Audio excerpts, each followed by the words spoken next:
जय श्री राधे, जय श्री कृष्ण। आप सभी को एक बार पुनः आप सभी का स्वागत है आप ही के YouTube चैनल विकी वीपीएस परिवार श्रीधाम वृंदावन। मैं राधेश्याम वशिष्ठ नित्य की भांति ले चलता हूँ आपको आज की पावन कथा प्रसंग में। आज हम श्रीमद् भागवत के दशम स्कंद के उत्तरार्ध के 50वें अध्याय में प्रवेश करेंगे। जरासंध से भगवान का किस प्रकार युद्ध हुआ और किस प्रकार का उसका उद्धार किया है भगवान ने, यह कथा आज हम विस्तार से श्रवण करेंगे। आइए देर न करते हुए ले चलता हूँ आज की पावन कथा प्रसंग में। सर्वप्रथम करेंगे गोविंद नाम संकीर्तन। श्री कृष्ण गोविंद हरे मुरारी नाथ नारायण वासुदेव। श्री कृष्ण गोविंद हरे मुरारी नाथ नारायण वासुदेव। हे नाथ नारायण वासुदेव, हे नाथ नारायण वासुदेव। श्री कृष्ण गोविंद हरे मुरारी, हे नाथ नारायण वासुदेव। नारायणं नमस्कृत्यं नरं चैव नरोत्तमं देवीं सरस्वतीं व्यासं ततो जयमुदीरयेत्। कृष्णाय वासुदेवाय हरये परमात्मने प्रणतक्लेशनाशाय गोविन्दाय नमो नमः। ओम नमो भगवते वासुदेवाय। श्रीमद्भागवत महापुराणं दशमस्कन्धो उत्तरार्धो पंचाशत्तमोऽध्यायो। श्रीशुक उवाच। अस्ति हि प्राप्तिश्च कंसस्य महिष्यो भरतर्षभो मृति भर्तरि दुःखार्ते ईयतु स्म पितृग्रहान् पित्रे मगधराजाय जरासन्धाय दुःखते वेदयाञ्चक्रतु सर्वम् आत्मवेदव्यकारणं स तत्प्रियमाकर्ण्यं शोकामर्ष यतो नृपो आयादवीं महिं कर्तुं चक्रे परममुद्यमम् अक्षोहिणीभिर्विंशत्यां तिस्रभिश्चापि संवृतो यदुराजिदानीं मथुरां निरुणद्गर्भतो दिशम्। श्री सुखदेव जी कहते हैं, भरतवंश शिरोमणि परीक्षित कंस की दो पत्नियां दो रानियां थीं, अस्ति और प्राप्ति। पति की मृत्यु से उन्हें बड़ा दुख हुआ और वे अपने पिता की राजधानी में चली गईं। उन दोनों का पिता था मगधराज जरासंध। उससे उन्होंने बड़े दुख के साथ अपने विधवा होने के कारणों का वर्णन किया। परीक्षित यह अप्रिय समाचार सुनकर पहले तो जरासंध को बड़ा शोक हुआ, परंतु पीछे वह क्रोध से तिलमिला उठा। उसने निश्चय करके कि मैं पृथ्वी को एक भी यदुवंशी नहीं रहने दूंगा, पृथ्वी पर एक भी यदुवंशी नहीं रहने दूंगा। युद्ध की बहुत बड़ी तैयारी की और 23 अक्षौहिणी सेना के साथ यदुवंशियों की राजधानी मथुरा को चारों ओर से घेर लिया है। निरीक्षो तद्बलं कृष्णो उद्वेलमिव सागरं स्वपुरं तेन संरुद्धं सुजनं चो भयाकुलं चिन्तयामास भगवानो हरिं कारणमानुषः तद्देशो कालानुगुणं स्वावतारा प्रयोजनम्। भगवान श्री कृष्ण ने देखा जरासंध की सेना क्या है, उमड़ता हुआ समुद्र है। उन्होंने यह भी देखा कि उसने चारों ओर से हमारी राजधानी घेर ली है और हमारे स्वजन तथा पूर्ववासी भयभीत हो रहे हैं। भगवान श्री कृष्ण पृथ्वी का भार उतारने के लिए ही मनुष्य का आवेश धारण किए हुए हैं। और वो उन्होंने विचार किया और मेरे अवतार का क्या प्रयोजन है और इस समय इस स्थान पर मुझे क्या करना चाहिए। यनिष्यामि बलं यो तद्भुवि भारं समाहितं मागधेन समानीतं वस्यानां सर्वभूभुजाम् अक्षौहिणी विसंख्यातं बटासुरतकुञ्जरे मागधस्तु न हन्तव्यो भूय कर्तावलोद्यमम्। उन्होंने सोचा यह बड़ा अच्छा हुआ कि मगध राजा जरासंध ने अपने अधीनस्थ नृपतियों को पैदल घुड़सवार रथी और हाथियों से युक्त कई अक्षौहिणी सेनाएं इकट्ठी कर ली है। यह सब तो पृथ्वी का भार ही जुटकर मेरे पास आ पहुंचा है। मैं इसका नाश करूंगा, परंतु अभी मगध राज जरासंध को नहीं मारना चाहिए, क्योंकि वह जीवित रहेगा तो फिर से असुरों की बहुत सी सेनाएं इकट्ठी कर ले आएगा। एतदर्थो वदारोऽयं भूभारो हरणाय मे संरक्षणाय साधूनां कृतोऽन्येषां वधाय च अन्योऽपि धर्मरक्षायै देहो सम्प्रीयते मया विरामायाप्य धर्मस्य काले प्रभवत क्वचित्। एवं ध्यायन्ति गोविन्द आकाशात् सूर्यवर्चसो रथावुपस्थितो सद्य सुस्थितो ससूदो सुरक्षितो। मेरे अवतार का यही प्रयोजन है कि मैं पृथ्वी का बोझ हल्का कर दूं, साधु सज्जनों की रक्षा करूं और दुष्ट दुर्जनों का संहार। समय समय पर धर्म रक्षा के लिए और भी बढ़ते हुए धर्म को रोकने के लिए मैं और भी अनेकों शरीर ग्रहण करता हूँ। परीक्षित, भगवान श्री कृष्ण इस प्रकार विचार कर ही रहे थे कि आकाश से सूर्य के समान चमकते हुए दो रथ आ पहुंचे। उनमें युद्ध की सारी सामग्रियां सुसज्जित थी और दो सारथी उन्हें हाँक रहे थे। एवं ध्यायाति गोविंदो आकाशा सूर्यवर्चसो रथा उपस्थितो सद्य ससूतो सुभरक्षितो आयुधानि च दिव्यानि पुराणानि यद्रक्षय दृष्ट्वा तानि ऋषिकेश संकर्षणो मता ब्रवीत् पश्यार्य व्यसनं प्राप्तं यदूनां त्वावतां प्रभो एष ते रथरायातो दैतान्ययुधानि च। इसी समय भगवान के दिव्य और सनातन आयुध भी अपने अपने आप आकर उपस्थित हो गए। उन्हें देखकर भगवान श्री कृष्ण ने अपने बड़े भाई बलराम जी से कहा, भाई जी आप बड़े शक्तिशाली हैं। इस समय जो यदुवंशी आपको ही अपना स्वामी और रक्षक मानते हैं, जो आपसे ही सनात हैं, उन पर बहुत बड़ी विपत्ति आ पड़ी है। देखिए आपका रथ है और आपके पारे आयुध हल मूसल भी आ पहुँचे हैं।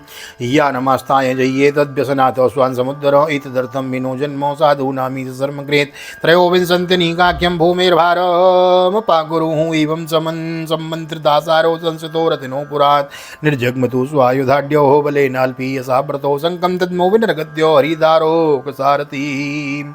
अब आप इस रथ पर सवार होकर शत्रु सेना का संहार कीजिए और अपने स्वजनों को इस विपत्ति से बचाइए। भगवान साधुओं का कल्याण करने के लिए ही हम दोनों ने अवतार ग्रहण किया है। अतः आप अब तेईस अक्षोहिणी सेना को पृथ्वी का यह विपुल भार नष्ट कीजिए। भगवान श्री कृष्ण और बलराम जी ने यह सलाह करके कवच धारण किए और रथ पर सवार होकर वे मथुरा से निकले। उस समय दोनों भाई अपने अपने आयुध लिए हुए थे और छोटी सी सेना उनके साथ साथ चल रही थी। श्री कृष्ण का रथ हाँक रहा था। दारुक पुरी से बाहर निकलकर उन्होंने अपना पंचजन्य शंख बजाया। ततो भूतो वरसैन्यानां हृदि वित्रासवे पतुतावाहमागतो वीक्षो हे कृष्णो पुरुषादमो नत्वया योद्धुमिच्छामि बालेने केन लज्जया गुप्तेन हि त्वया मन्दो न योत्सेया हि बन्धुवन्। उनके शंख की भयंकर ध्वनि सुनकर शत्रु पक्ष की सेना के वीरों का हृदय डर के मारे थर्रा उठा। उन्हें देखकर मगधराज जरासंध ने कहा, पुरुषाधम कृष्ण, तू अभी निरा बच्चा है। अकेले तेरे साथ लड़ने में मुझे लाज लग रही है। इतने दिनों तक तू न जाने कहाँ कहाँ छिपा फिरता था। मंद, तू तो अपने माया का हत्यारा, मामा का हत्यारा है, इसलिए मैं तेरे साथ नहीं लड़ सकता। जा मेरे सामने से भाग जा। तव रामायण श्रद्धा युधस्व धैर्य मुद्वह हित्वा ममक्षे रक्षिन्नम देहम स्वर्याय माम जय। बलराम, यदि तेरे चित्त में यह श्रद्धा हो कि युद्ध में मरने पर स्वर्ग मिलता है तो तू आ हिम्मत बांधकर मुझसे लड़। मेरे बाणों से छिन्न भिन्न हुए शरीर को यहाँ छोड़कर स्वर्ग में जा। आत्मा यदि तुझे शक्ति हो तो मुझे ही मार डाल। ललकार रहे हैं परमात्मा को, भगवान को। श्री भगवान वाचो, भगवान बोले, न वै सूरा विकत्तन्ते दर्शयन्त्वेह पौरुषम न ग्रहणीमो वचो राजन्नातुरस्य ममूर्षतः। भगवान श्री कृष्ण ने कहा, मगधराज, जो सूरवीर होते हैं वे तुम्हारी तरह डींग नहीं हाँकते, वे तो अपना बल पौरुष ही दिखाते हैं। देखो अब तुम्हारी मृत्यु तुम्हारे सिर पर नाच रही है। तुम वैसे ही अब अकबक कर रहे हो जैसे मरने के समय कोई सन्निपात का रोगी करे। बकलो तुम्हारी बात पर ध्यान नहीं देता। श्री सुखोवाचो जरा सुतस्ता विमसृत्य माधवं महाबलोघे न बलीय सावरणोत् ससैन्ययान ध्वजवाज सारथि सूर्यानलो वायुरिवाभ्रेणुभिः सुपर्णतालध्वज चिह्नितो रथावलक्षयन्त्यो हरिरामयोर्मृधे स्त्रिय पुराट्टालकहर्म्य गोपुरम समाश्रिता सम्मुहुः सुचार्दितो। श्री सुखदेव जी कहते हैं, परीक्षित, जैसे वायु बादलों से सूर्य को और धुएं से आग को ढक लेती है, किंतु वास्तव में वे ढकते नहीं हैं, उनका प्रकाश फिर फैलता ही है, वैसे ही मगधराज जरासंध ने भगवान श्री कृष्ण और बलराम के सामने आकर अपनी बहुत बड़ी बलवान और अपार सेना के द्वारा उन्हें चारों ओर से घेर लिया। यहाँ तक कि उनकी सेना, रथ, ध्वजा, घोड़ों और सारथियों का दिखना भी बंद हो गया। मथुरा की स्त्रियां अपनी महलों की अटारियों, छज्जों और फाटकों पर चढ़कर युद्ध का कौतुक देख रही थी। तब उन्होंने देखा कि युद्ध भूमि में भगवान श्री कृष्ण के गरुड़ चिन्ह से चिन्हित और बलराम जी की ताल चिन्ह से चिन्हित ध्वजा वाले रथ नहीं दिख रहे हैं। तब वे शोक के आवेग से मूर्छित हो गईं। हरि परानी कपयो मुचाम मुहुः शिली मुखात्युल बणवर्ष पीड़ितम सुसैन्यमालोक्य सुरासुरार्चितम व्यस्फूर्जयांस्रांग सरासनोत्तमम्। जब भगवान श्री कृष्ण ने देखा कि शत्रु सेना के वीर हमारी सेना पर इस प्रकार बाणों की वर्षा कर रहे हैं, मानो बादल पानी की अनगिनत बूंदें बरसा रहे हों, तब हमारी सेना उससे अत्यंत पीड़ित व्यतीत हो रही है। तब उन्होंने अपने देवता और असुर दोनों से सम्मानित सार्ग धनुष का टंकार किया है। ग्रहणन्निशङ्गादतसन्ददक्षरान् विक्रस्य मुञ्चञ्चित बाणपूगान् निघ्नन् रथान् कुञ्जरवाधिपत्तीन् निरन्तरं यद्बदलात् चक्रम्। इसके बाद वे तरकस में से बाण निकालने और उन्हें धनुष पर चढ़ाने और धनुष की डोरी खींचकर झुंड के झुंड बाण छोड़ने लगे। उस समय उनका वह धनुष इतनी फुर्ती से घूम रहा था मानो कोई बड़े वेग से अलात चक्र लोकारी घुमा रहा हो। इस प्रकार भगवान श्री कृष्ण जरासंध की चतुरंगणी हाथी, घोड़े, रथ और पैदल सेना का संहार करने लगे हैं। निर्भिन्न कुंभाकरिणों पेतोरनेक सरवृक्ण कंधरों रथाहितास्वा ध्वज सूत नायकों पदात यक्षिन्न भुजोरुकंदरो संचिद्यमाना द्विपदे भवाजिनो मंग प्रसूता सत सहस्रगापगो भुजाहय पूर्व शीर्ष कक्षप यतद्विपद्वीप भयग्र्याकुला। इसमें बहुत से हाथियों के सिर फट गए और वे मर मर कर गिरने लगे। बाणों की बौछार से अनेकों घोड़ों के सिर धड़ से अलग हो गए। घोड़े, ध्वजा, सारथी और रथियों के नष्ट हो जाने से बहुत से रथ बेकाम हो गए। पैदल सेना की बाहें, जांग, सिर आदि अंग प्रत्यंग कट कट कर गिर पड़े। उस युद्ध में अपार तेजस्वी भगवान बलराम जी ने अपने मूषल की चोट से बहुत से मत वाले शत्रुओं को मार मार कर उनके अंग प्रत्यंग से निकले हुए खून की सैकड़ों नदियां बहा दी। कहीं मनुष्य कट रहे हैं तो कहीं हाथी और घोड़े छटपटा रहे हैं। उन नदियों में मनुष्यों की भुजाएं सांप के समान जान पड़ती और सिर इस प्रकार मालूम पड़ते मानो कछुओं की भीड़ लग गई हो। मरे हुए हाथी दीप जैसे और घोड़े ग्राहों के समान जान पड़ते। करोरु मीना नरकेश सहीवला धनुष तुरुंगा युध गुल्म संकुल अक्षूरिकावर्त भयान काम मणिप्रवेकावरणा स्म सरकरा प्रवर्तिता भीरुभया वहा मृधे मनस्विनाम हर्षकरी परस्परम विनिघ्नतारीन् मुसलेन दुर्मदान संकर्षणेन परिमेय तेजसा। हाथ और जांघें मछलियों की तरह, मनुष्यों के केस सीवार के समान, धनुष तरंगों की भांति और अस्त्र शस्त्र लता एवं तिनकों के समान जान पड़ते थे। ढालें ऐसी मालूम पड़ती मानो भयानक भंवर हों। बहुमूल्य मणियाँ और आभूषण पत्थर के रोड़ों तथा कंकड़ों के समान बड़े बहे जा रहे थे। उन नदियों को देखकर कायर पुरुष डर रहे थे और वीरों का आपस में खूब उत्साह बढ़ रहा था। बलम तदंगार नवदुर्ग भैरवम दुरंत पारम मगधेन्द्र पालितम क्षयं प्रणीतम वसुदेव पुत्र विक्रीडितं जगदीशयोपरं स्थित्योद्भवान्तं भुवनत्रयस्य यः समीहतेऽनन्तगुणः स्वलीलयो न तस्य चित्रं परपक्षनिग्रहो तथापि मर्त्यानविदस्य वर्ण्यते। परीक्षित, भगवान के गुण अनंत हैं। वे खेल खेल में ही तीनों लोकों की उत्पत्ति, स्थिति और संहार करते हैं। उनके लिए यह कोई बड़ी बात नहीं है कि वे शत्रुओं की सेना का इस प्रकार बात ही बात में सत्यानाश कर दें। तथापि जब वे मनुष्य का सा वेश धारण करके मनुष्य की सी लीला करते हैं तब उसका भी वर्णन किया ही जाता है। जग्राह विरथम रामो जरासंधम महाबलम हतानी का वशिष्ठांशुम सिंहम सिंहो मिभोजसो बध्यमानम हतारातिम पार्श्वे वारुण मानुसैवार्यामास गोविंदस्तदेनो कार्य तेन कार्यों चिकीर्षयों समुक्तो लोकनाथाभ्यां व्रीडितो वीरवसम्मतो तपसे कृत संकल्पो वारितो पातिराजवी। इस प्रकार जरासंध की सारी सेना मारी गई, रथ भी टूट गया, शरीर में केवल प्राण बाकी रहे। तो भगवान श्री बलराम जी ने जैसे एक सिंह दूसरे सिंह को पकड़ लेता है वैसे ही बलपूर्वक महाबली जरासंध को पकड़ लिया। जरासंध ने पहले बहुत से विपक्षी नृपतियों का वध किया था, परंतु आज उसे बलराम जी वरुण की फांसी और मनुष्यों के फंदे से बांध रहे हैं। भगवान श्री कृष्ण ने यह सोच करके यह छोड़ दिया जाएगा और भी सेना इकट्ठी करके लाएगा, इससे हम सहज ही पृथ्वी का भार उतार सकेंगे। बलराम जी को रोक दिया है। समुक्तो लोकनाथाभ्याम व्रीडितो वीर सम्मतो तपसे कृत संकल्पो वारितो पाधिरा पथिराजवी। वाक्ये पवित्रार्थ पदेर्नयने प्राकृतैरपि स्वकर्मो बंध प्राप्तोयं यदुभिस्ते पराभवो हतेषु सर्वानीकेषु नृपो बाह्यधृतस्ततः उपेक्षितो भगवतो मगधानो दुर्मनाययो।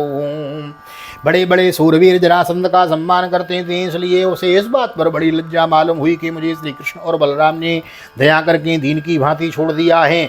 अब उसने तपस्या करने का निश्चय किया, परंतु रास्ते में उसके साथी नरपतियों ने बहुत समझाया कि राजन यदुवंशियों में क्या रखा है, वे आपको बिल्कुल ही पराजित नहीं कर सकते थे, आपको प्रारब्ध बस ही नीचा देखना पड़ा है। उन लोगों ने भगवान की इच्छा, फिर विजय प्राप्त करने की आशा आदि बतलाकर तथा लौकिक दृष्टांत एवं युक्तियाँ दे देकर यह बात समझा दी कि आपको तपस्या नहीं करनी चाहिए।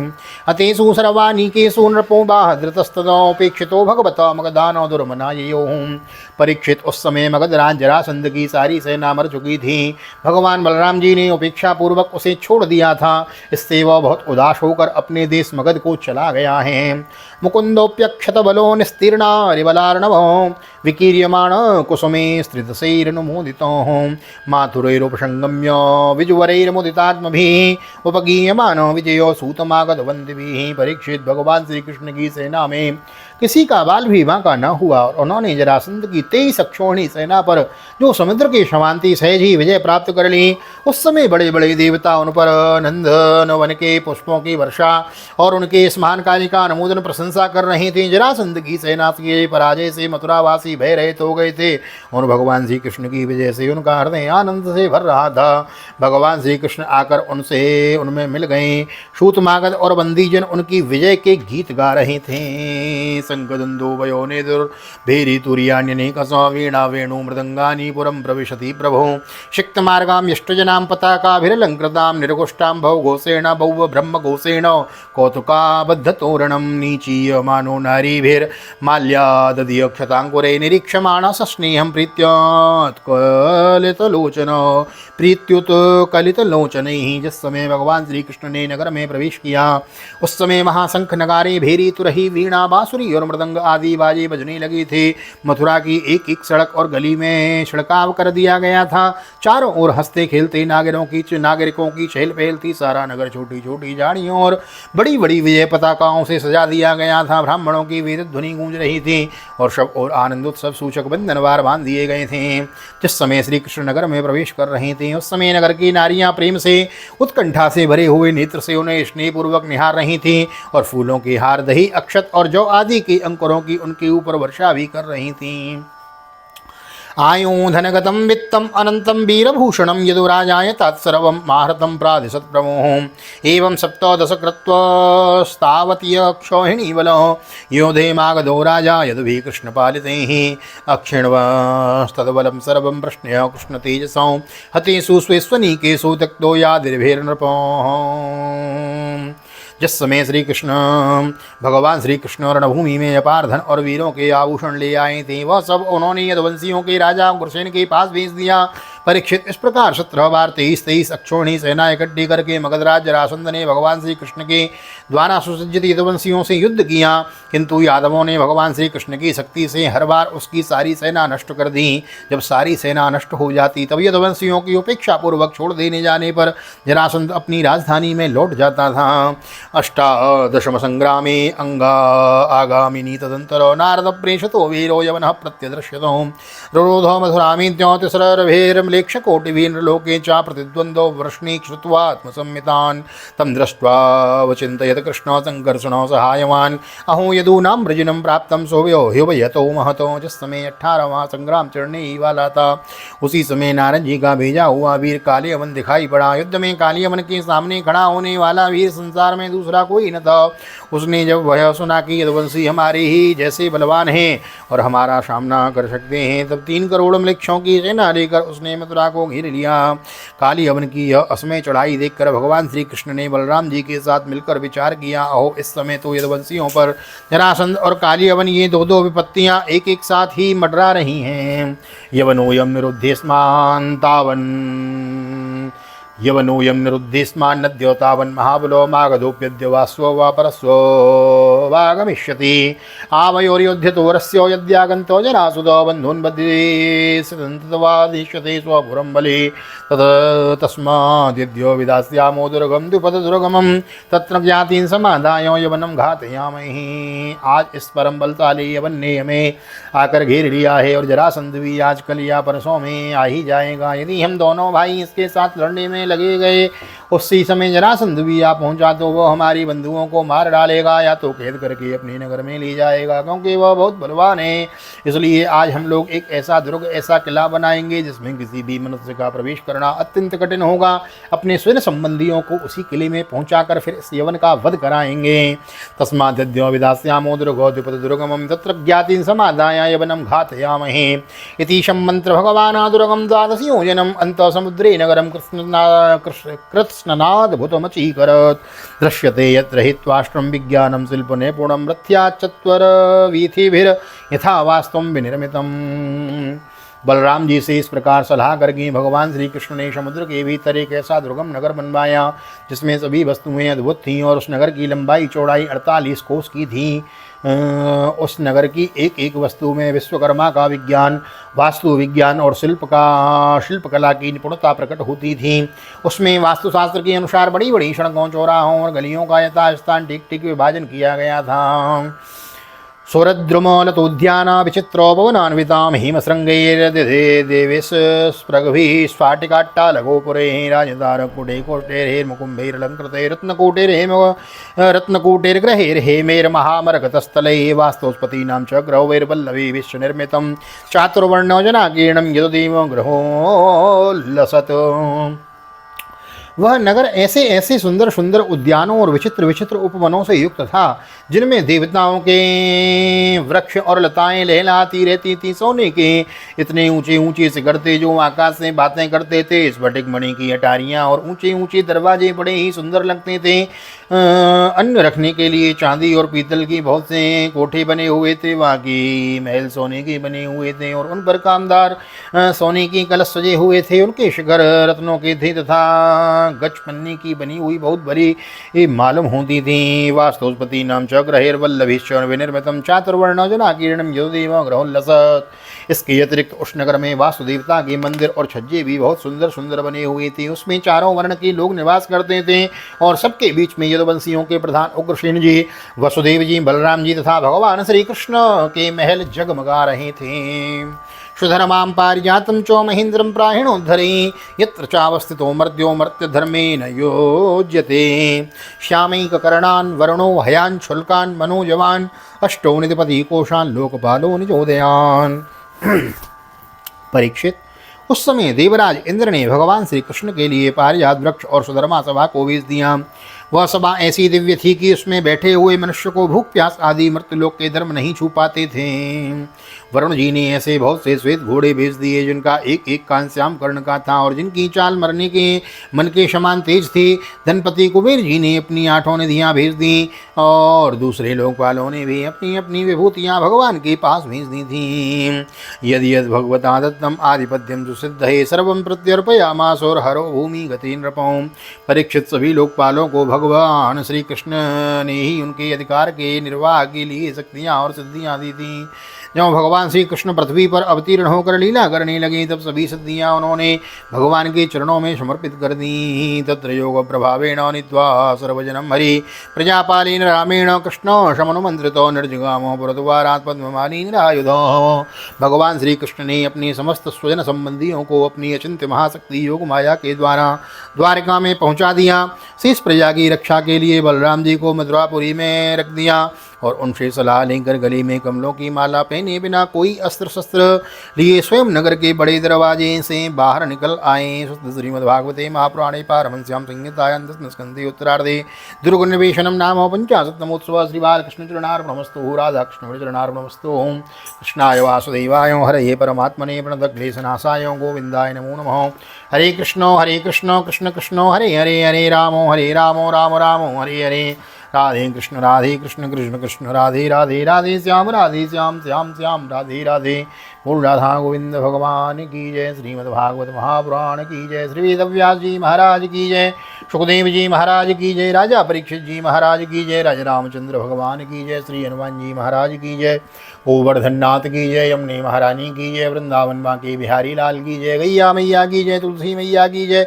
अपने अपने माता पिता की जय। सद्गुरुदेव भगवान की जय। आज के आनंद की जय। जय जय श्री राधे श्री राधे श्री राधे श्याम। जय जय राधे जय जय श्याम। सबको मिले वृंदावन धाम। ऐसी प्रार्थना मेरी ठाकुर जी के चरणों में। यहाँ तक वीडियो बने हैं तो वीडियो को लाइक कर दीजिए, शेयर कर दीजिए, कमेंट में भागवत भगवान की जय लिख दीजिए। नए आए हैं चैनल को सब्सक्राइब कर लें, बेल आइकन को भी प्रेस कर दें। मिलते हैं अगली वीडियो में, तब तक के लिए आप सभी को श्रीधाम वृंदावन से ठाकुर जी का दर्शन करते हुए हृदय से प्यार भरी जय श्री राधे जय श्री कृष्ण। हरि ओम।